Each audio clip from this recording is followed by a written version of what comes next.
Добар ден, ученици.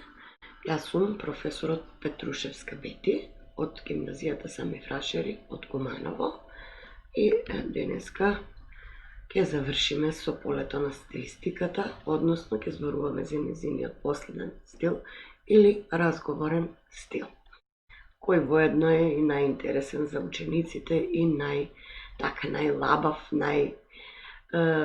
најпознат, најупотребуван, да кажеме, во секојдневниот живот. Што е важно да споменеме тука?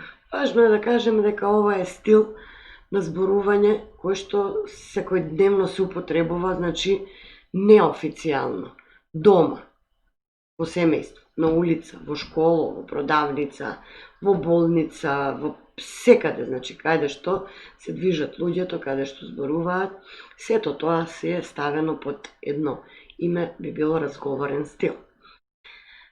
Сега да видиме од што зависи квалитетот на овој разговорен стил, на овој јазичен израз. Значи, јазичниот израз кај овој стил зависи од многу фактори. Зависи од пол, од возраст, од професија, од меѓусебните односи, целта на разговорот меѓу соговорниците. Значи, дали разговараат луѓе кои што се од исти пол, па дали разговараат луѓе кои што се од иста возраст, професија, дали разговараат доктори меѓу себе или професори меѓу себе, дали разговараат дечко и девојка или брат и сестра, например. Па, која е целта на разговорот меѓу соговорниците? Дали се расправаат, дали сакат да постигнат нешто, дали е неврзан разговор. Исто така, значи, во контекст на сето ова што го кажавме претходно, разговорот може да се одвива меѓу познати, непознати, наши блиски, кои се колеги во рамки на професијата.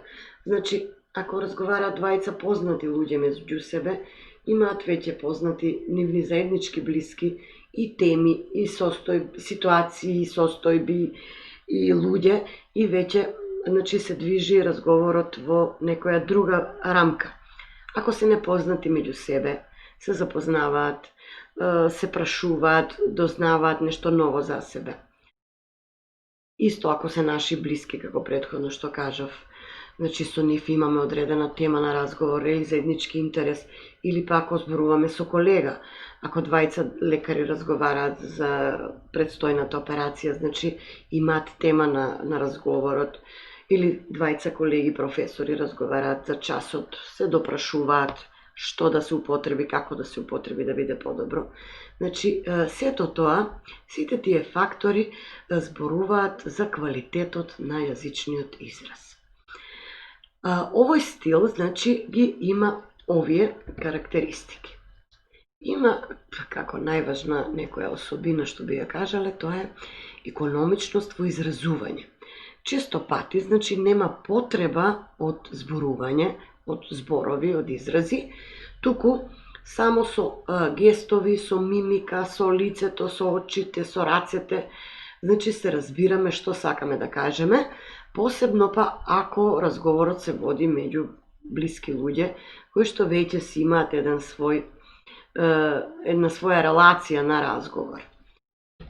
Самото тоа, значи, провлекува спонтаност, природност во изразот, неподготвеност. Значи, целиот јазичен израз може да биде спонтан. Од момент зависи од нашето расположение и од нашата, дали сме денеска окей, дали не боли глава, дали сме подготвени за разговор, дали сме спремни или неспремни за разговор. Значи, зависи од моментот, затоа е таа спонтаност и природност. Исто така, многу во овој стил, многу има широка застапеност на хумор, многу има присутност на голем број на извици, леле, и често пати, значи, имаме употреба на турцизми или на некои ново прифатени зборови. И сега тука пак се враќаме на стандардниот јазик, значи често пати употребуваме зборови кои што одстапуваат од правилата на македонскиот стандарден јазик, како што се, например, најчесто употребувани пивара, сендвичара, цвеќара.